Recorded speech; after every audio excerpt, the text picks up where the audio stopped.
Mga kasolid, isang napakakatawa ngunit nakakagigil na eksena ang nag-viral ngayon sa lahat ng platforms. Isang kilalang personalidad sa gobyerno ang literal na naubusan ng hininga sa kalagitnaan ng isang mainit na panayam dahil sa tila walang prenong pagyayabang at pag-iwas sa mga direktang katanungan ng media. Imbes na sagutin ng maayos ang mga isyong ibinabato sa kanya patungkol sa kanyang mga naging sablay at mga questionableng desisyon, idinaan na lamang niya ito sa mabilis, mahaba, at paligoy-ligoy na paliwanag na tila nagbubuhat pa ng sariling bangko.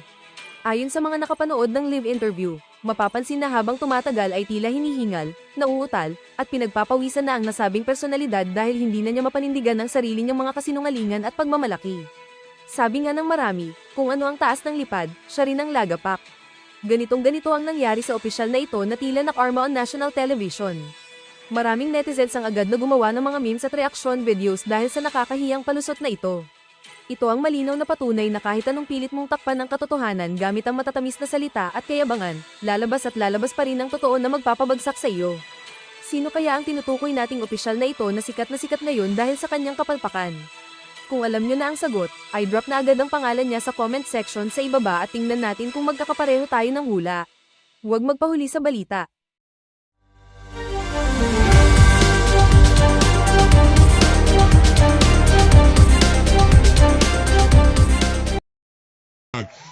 Excise tax sa LPG kerosene sinuspinde ni Pres Bongbong Marcos. Anak ng Petron Carapata, anong nangyari?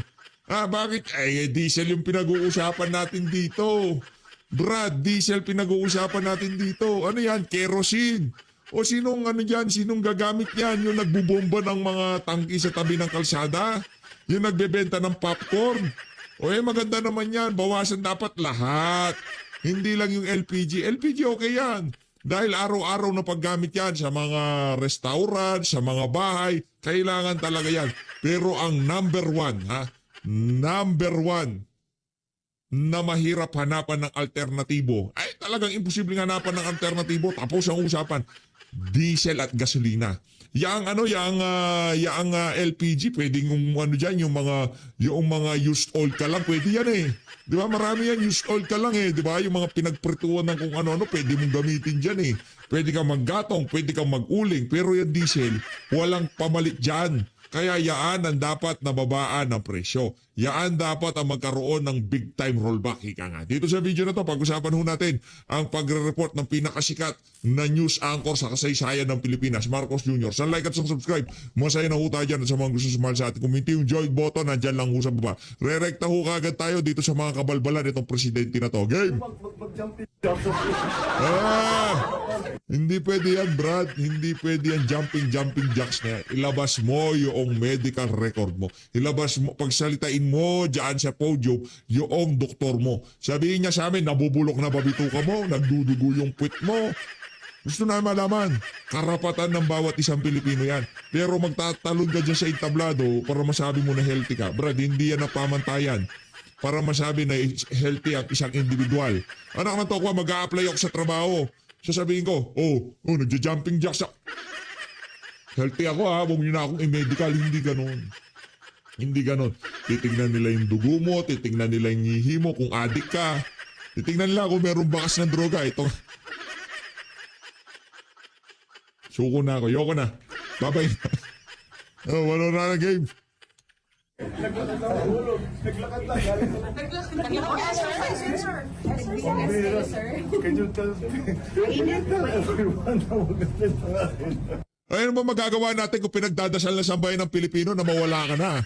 Na magurgur ka na? Dahil ikaw ang pinakamalaking perwisyo na nangyari sa kasaysayan ng Pilipinas. Kayong dalawa ng ama mong magnanakaw. Hindi mo masisisi ang sambayan ng Pilipino kung pinagdarasal nila na magurgur ka na, Brad. Trilyong nakawat? DPWH, mahiya naman kayo, mapahanggang sa ngayong mga panahon na to, wala pa rin big fish na nakukulong. Ikaw kasi yung big fish na gusto naming makulong, boy. Kalukuhan. Ayan this is, hindi it's at the tape, it is, I am carrying my statement for this afternoon, which is what I'm going to Yung statement. Anak ng toko. Trabaho na yan, itong si Janet Garin, Sharon Garin, kaya stress na stress yung mama eh. Pagka bad news, siya ang humaharap sa media. Pagka good news, kinukuha mo lahat. Lanya ka, talagang perwisyo to. Pati Trabaho na ni Janet Garingan, hoy. Si Tatay Digong ba makikita niyong ganyan? Hoy, bibida ko sa inyo to. Hindi, ang gagawin niya, Kusi, alika nga dito, Kusi. Ano nababalita dyan sa excise tax? So, kwento mo sa sambayan ng Pilipino. Ganon si Tatay Digong. DOE yun, di ba si Kusi? O, eto hindi. O, ikaw Garin, pag may problema, ikaw haharap. Pag may accomplishment ako, bida-bida ako eh. It is April 14. We're going to talk about the excise tax. So this has been done today. And I challenge anyone Oh, who hindi. is Nakatatlong jumping ka lang, hiningal ka na. Anak na Petra Garapata, paano ka magiging healthy niyan? Brad, ako kahit 1,000 kaya ko. Hindi, no joke. Hindi joke lang. Kaya. Ikaw, hinihingal ka na tapos sasabihin mo healthy ka. Bangag ka talaga, Brad. saying that I am sick, that they come and exercise with me. Hindi We will nga, see no? who is stronger. You come to the gym with me. Tingnan natin kung sino mas malakas magbuhat ng weight. Yan, pagdating sa kayabangan, number 1 yan. Ano pagka dumugo bituka mo, pagka nagbuhat ka ng barbell? Paano pag biglang dumugo yan? Bawal yan eh. Para nasisaryan dyan. Diba? Para tawa, ingat-ingat ka sa pagbubuhat ng barbell. Bawal yan.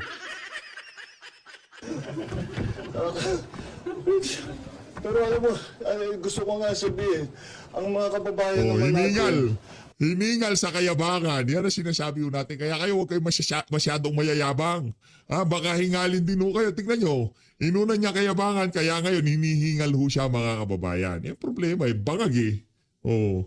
ngayon, tiniyak ko na makita ninyo na hindi totoo yung mga sinasabi nila, na kasinungalingan yan. Kaya mula ngayon, yung mga taong yan na nagsabi sa inyo na may sakit ako, na baldado na ako, alam ninyo, puro sinungaling ng mga yan. Nako. Kaya't lahat ng sasabihin ng mga yan, kasinungalingan.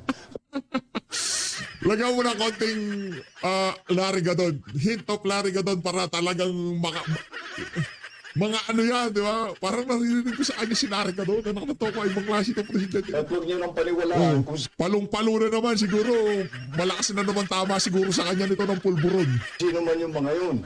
Now you know who the liars are and who is telling the truth. And once again, Sabihin mo muna, yung ano mo, sikat mong kataga, mahiya naman kayo. Mapahanggang sa ngayong mga panahon na to, wala pa rin nakukulong na big fish. Si Saldi ko hindi pa rin napapauwi.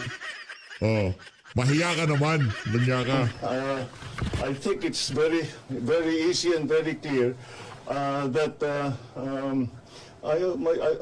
I'm in very, very good health. I just had Brad, hindi kailangan i-justify yan. Sa totoo lang, makikita ng sambayan ng Pilipino yan sa iyong physique, sa iyong yung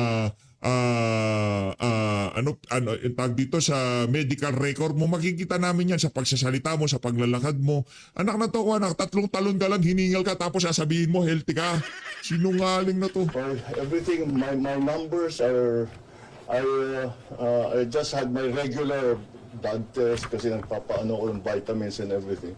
And I'm fine. I'm really quite fine. The last time that I went to the hospital was to have my CAT scan to show na yung diverticulitis ko gumaling na. So Wow. that was what? 2.5, 3 months ago. Yan, gumaling na pala. Di labasan mo kami ng medical records. Di ba? Gumaling na pala. Good for you. Magandang balita yan para sa sambayan ng Pilipino. At least alam namin, alam ng buong bayan na ang presidenteng bangag, kahit pa paano, okay na ang kanyang kalusugan. Magandang balita yan. Pero ang problema dito, bakit walang medical records, diba? Walang medical record. Bakit puro laway na naman? Ano na naman bang kabalbalan yan? Ilabas mo ang medical records mo, saka tayo mag-usap kung talagang healthy ka o malaki ang problema ng bituka mo. Yun lang naman. Mga ganun. Mga ganun.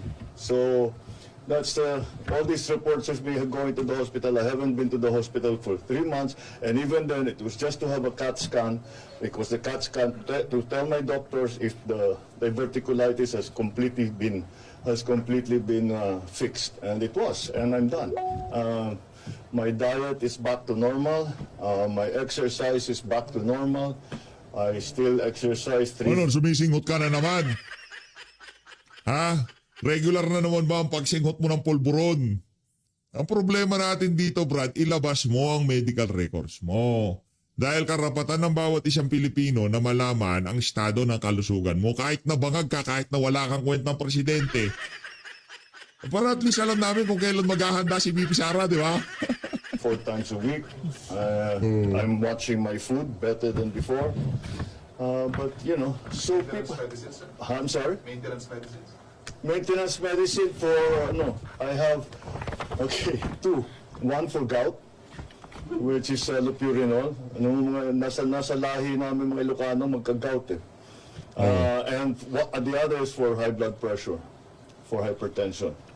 Those are the only 2 medicines that I take. The others that I take are, nothing really. When I have allergies, I take an antihistamine. Pero wala naman ngayon. Aside from that, that's it. That's it. I'm not a great believer in supplements. If you eat well and you exercise regularly and you get regular sleep, yun lang medyo kulang ako yung tulog. But otherwise, everything is... Matulog ka kasi, Brad. Tigilan mo muna yung pagsinghot. Hindi ka kasi patutulogin yan eh. Pulburon, hindi ka patutulogin. Laging alert yung utak mo dyan eh. Di ba? Singot ka kasi na kasi is normal, and I'm happy to say that I'm healthy. You want me to do more jumping jack? More, game. Army dozen. I can do the army dozen. Army dozen ako kuminsan. Oh, gawin mo. Puro ka kayabangan, wala ka naman sinabi. Rekta ho tayo sa kabuuan ng kanyang kayabangan na yan. Dito ho tayo. Ito na ho ang kanyang pagre-report sa sambayan ng Pilipino. Marcos Jr., pasok! Para si Mike Enriquez, I'd like to offer some points that we are... The broadcaster president. Yeah, di ba? O kaya, the anchor president. that we have been discussing again together with the different agencies and including the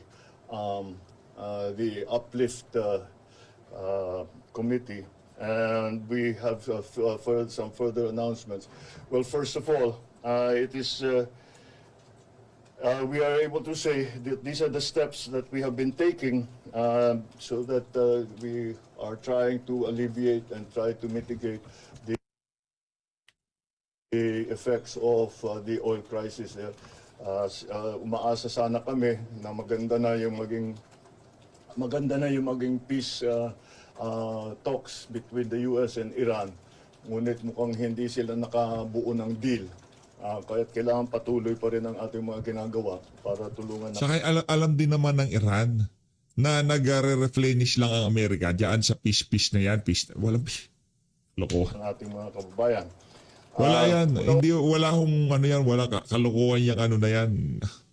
Yang ang tawag dito, yung peace talk na yan. Gusto natin magkaroon ng katahimikan, magkaroon ng tuloy-tuloy na kapayapaan, pero hindi naman yun ang naisin ng ibang mga bansa dyan sa gitna silangat ng bansang Amerika. Una, nais kong nabanggitin na wag pong mag-alala ang ating mga kababayan dahil sapat naman ang supply natin sa mga pangunahing pagkain. Mga bigas, mais, gulay, asukal, isda, karne, manok, itlog, at lahat ng ibang produktong pagkain.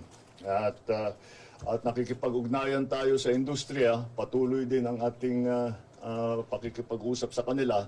At hanggang sa katapusan ng Abril ay hindi magbabago ang presyo ng mga pangunahing bilihin. Kabilang na dyan, mga sardinas, tinapay, instant noodles, bottled water, kape, gatas at delatang karne. Ikalawa, binawasan natin ang buwis sa produktong petrolyo na direktang ginagamit sa pang-araw-araw na buhay. Dahil April 14 na ngayon, April 14 tomorrow, where the authorization, the authority that we asked from Congress begins to apply. Binawasan na natin ang buwis sa produktong petrolyo na direktang ginagamit na pang-araw-araw sa pang-araw-araw na buhay ng ating mga kababayan. So sa ilalim ng kapangyarihan na binigay sa atin ng batas, tinanggal ko na ang excise tax sa LPG at sa kerosene. Ang Yung diesel, kailangan namin Brad diesel. Wala kami pakialam dyan sa ano na yan. Yung diesel kasi, yun kasi naghahatid. Ang tawag dito, naghahatid ng mga pasahero. Yan ho kasi. Pero okay lang naman yan. Dapat talaga kasama yan sa yung mga liquefied petroleum gas, yung kerosene. Kailangan naman talaga. Lahat dapat, walang exemption. Ba't di kasama diesel? Kumontra ba yung mga oligarko, yung mga matatakaw sa pera na mayayaman? bus nito ay 3 piso at 36, how much is this? 336, 3 pesos 36 ang bawas ng kada kilo ng LPG, halos 37 pesos sa isang tangke ang mababawasan ng presyo.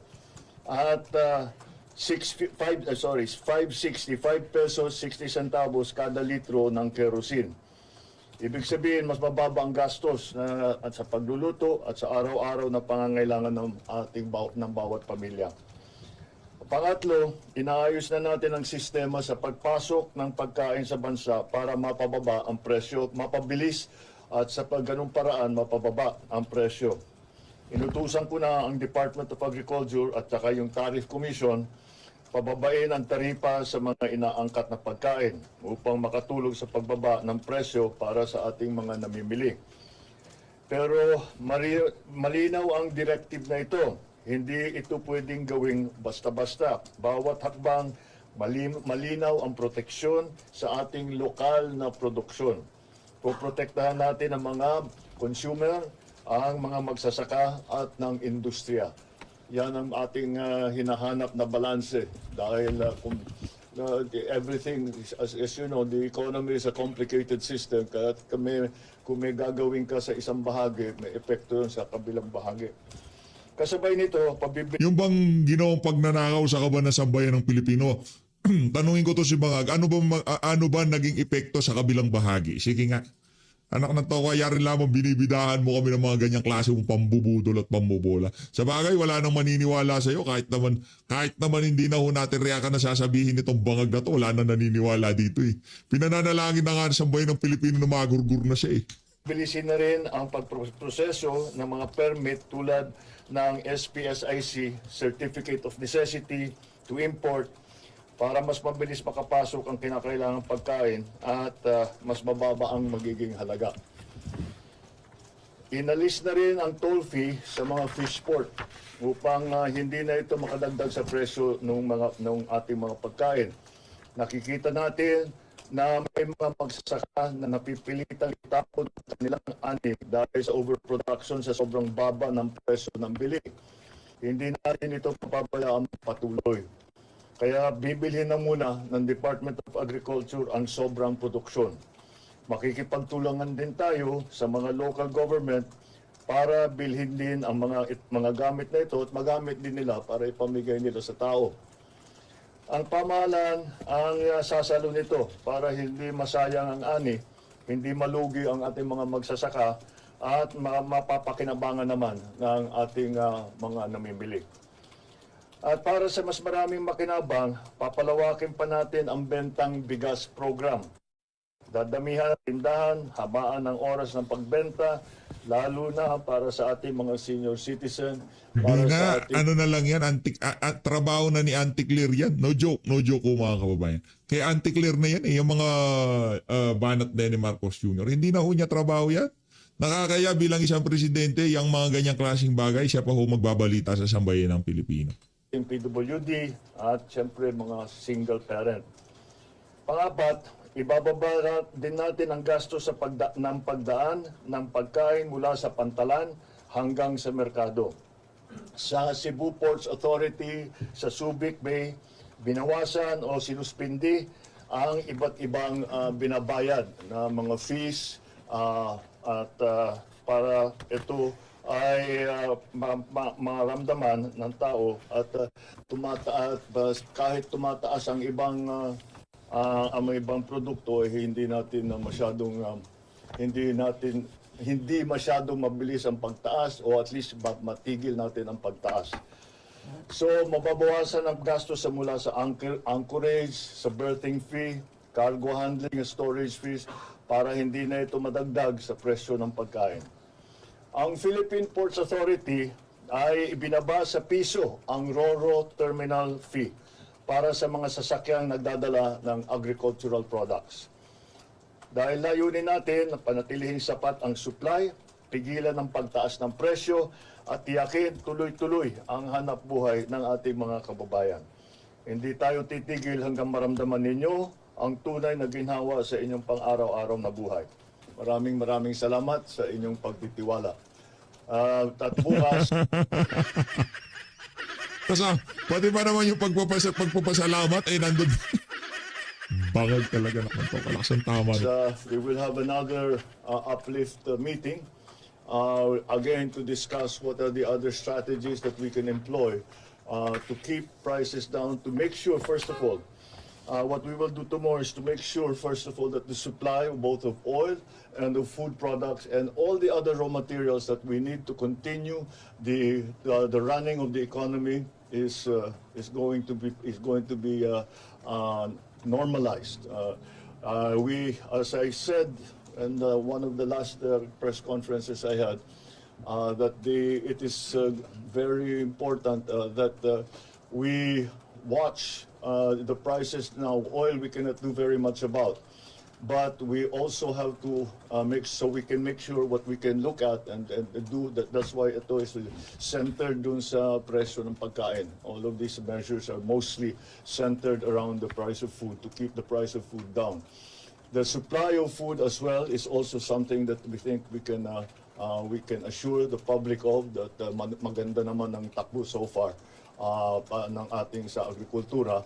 Yun lang, yun na nga yun ang mga nakita nating report na yung mga inani na produkto na hindi na basta iniiwang na lang masira dahil masyadong masyadong mababa na ang profit, halos walang kikitain. Kaya since walang kikitain, dahil tumaas ang presyo ng lahat, at ganun pa rin ang presyo ng pagbenta, ay iiwasan natin yun. Kaya naman para yung mga farmer natin, yung mga producers natin, ay meron din silang kikitain. Market worth, kailangan para tuloy-tuloy ang kanilang pag-ani, tuloy-tuloy ang kanilang pagtanim. Dahil yun na nga, yung ina-assure natin yung supply ng pagkain. Supply at saka presyo. It is the balance that we are trying to achieve because simple lang naman ito. Kapag it's the same as kagaya ng nakita ninyo sa langis. Kung masyadong babain ang presyo ng langis, ay sasabihin ng mga importer, hindi na kami kikita, hindi na kami mag-i-import. Eh di mag-take over yung pamahalaan. Anak na to ko, di wag kayong kumita, walang problema. Kunin ko na yan, kami na bahala, kami na mag-i-import. Di ba napakawalang kwenta? Anak na to ko, iniisip niya yung mga importer kasi hindi na daw kikita, kaya hindi basta-basta pwedeng babaan. Sakit ang ulo ko, Marcos Jr. Ang to ko, masakit ang ulo ko ngayon, sa totoo lang. Nabubuisit ako sa'yo. Eh di kayo mag-take over. Eh di pamahalaan ng mag-import, eh di kahit hindi kumita ang pamahalaan, basta mababang mabenta sa tao, panalo tao. Dito, hindi pwedeng manalo ang tao dito sa presidente na to, hindi pwede. Dapat yung mga importer kumita, palakpakan nun natin ang bangag na presidente. Masisira naman yung supply natin. Okay? It's the same thing. Yung mga... Linoloko ho kayo nitong itong bangag na to. Linoloko ho kayo. Yung mga farmers, sinasabi nila masyadong mataas na ang binabayad namin doon sa transportation cost, sa lahat ng mga iba't ibang cost. At mababa pa rin ang presyo ng pagkain, ng kanilang ani. So hindi na sila kikita, kaya hindi na binababa.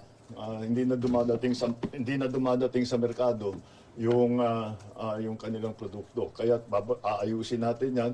We will continue to support the farmers, but we will also keep the prices down. The gap that we have to close will be closed by government. It will be government funds that we will have to use. We will have to take funds from other projects, other programs to make sure that that is Lakas ng that is tama mo, something that we Brad. have attended to. All right, so that's basically the announcement for today.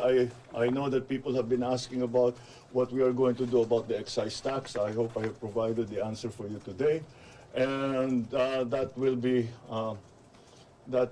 again a point of discussion for us tomorrow at the Uplift meeting, and that's it for now. Thank you. Sir, how about the VAT po on How fuel about- products? Will it be discussed din sa uplift meeting? Yung sa VAT, there are calls rin po to suspend. Umiis ka po ka kagad eh. Alam namin na mahina yung pinagkukuhanan mo kaya takbo siya kagad eh. Nakanato ko anong nagtanungan na, ay ito, pwede to ng konta, pwede to. I think it's time to explain. You know, here's the thing with the VAT, especially the VAT on oil on petroleum products. The VAT on petroleum products, we are going to get a windfall profit from that because tumaas yung presyo ng crudo. And because of that, all the importations will have will at the present VAT rate, we will get funds from extra funds from that. Those if we take away the VAT on petroleum products, it will only help the petroleum market. What we need is funding to help the entire society. Yan ang problema. Kaya hindi pwedeng tanggalin ang VAT. Walang mangyayaring nakawan. Entire society, nakataw pa yung 1 trillion. Ba't di natin habulin yung mga magnanakaw doon sa 1 trillion sa pondo ng mga maanumalyang flood control? Bakit hindi natin habulin yun? Hindi pwedeng yun lang, titignan lang natin is the petroleum. Kasi sinasabi ng mga tao, bakit puro transport workers ang tinutulungan nyo? Paano kami? Bakit the other? We also have to take care of the other sectors. So with the additional funding that we will get from the VAT collections, yun ang gagamitin ngayon natin to provide. That fund will not exist Wala if ho ito. we remove the VAT on petroleum Wala. products alone. Lakas So tama to. that's the Wala ho. Pasensya na ho kayo mga kababayan. Ganyan ho mag-isip ang presidenting bangag. Di ba? Hindi pwedeng tanggalin ang VAT dahil nga yung makukolektang VAT, yun ang pangtutulong sa... Hindi lang naman yung VAT collection dyan sa mga produktong petrolyo ang pinagkukuhan ho natin ng VAT. Hindi lang naman ho nanggagaling lahat doon ng VAT. Pag natigil ba ang VAT doon sa mga produktong petrolyo, ibig sabihin ba wala na tayong pagkukuhanan ng VAT? Hindi naman. Marami pa, yun lang mo pinagkukuhanan. Kaso yun nga direktang mararamdaman ang epekto ng sambayan ng Pilipino. Ang problema, baka sinabi nitong si Ralph Recto, Mr. President, huwag mo tatanggalin ang VAT. Paano pa yung mga maleta? Baka yun, di ba? Anak ng to, mahirap na, wala na. Yari tayo dyan pagka walang VAT. Yun nga ang yung mga savings nila linagyan natin ng tax yung mga long-term savings, nilagyan natin ng tax. Binenta nga natin ng ginto, kinuha nga natin yung pera sa pilit. Tapos ngayon tatanggalin nyo yung VAT sa mga produktong petrolyo. Ano kaloko-loko? Ano kasi raulo? Bangag ka pero, di ba, pagdating sa kaperahan, magaling ka naman. Sabi siguro ni Recto. the reasoning behind. We will still examine it. You know, like I keep telling you, there's nothing that we are not looking at as a possible option. We are looking at all the options. If the time comes that it really calls for, the time will come that VAT should be brought down for whatever products, then we will certainly study it very well. Right now, the balance, the cost-benefit analysis between the VAT collections and the benefit to people, to ordinary people, still favors that we collect VAT and we use the extra funds to provide subsidies, to provide cash benefits, Ba't kailangan natin ng extra fund? Bakit hindi natin nabulin yung mga nagnakaw sa mga maanumalyang flood control projects? Di ba? Anong extra fund? Panagutin, ikulong yung mga mastermind sa mga maanumalyang flood control project. Mas marami tayong makukuhang pera doon, bangag. Anak ng toko, lakas ng saltik mo. Lakas ng tama mo. provide Hira. all of those subsidies that we have been able now to provide, that we have to provide now, so people to normalize people's lives. Yeah. Sir, bakit po hindi nakasama yung diesel and yung gasolina doon sa oil? That's to be discussed tomorrow. Ba't nag-anunsyo ka na? Si Raulo ka pala eh. Ba't inanunsyo mo na sinuspende yung excise tax sa kerosene at LPG? Bakit hindi mo pa sinabay tapos bukas nyo na lang pag-usapan? Eh ang problema, paano kikita yung sino ba yon? Si Ramon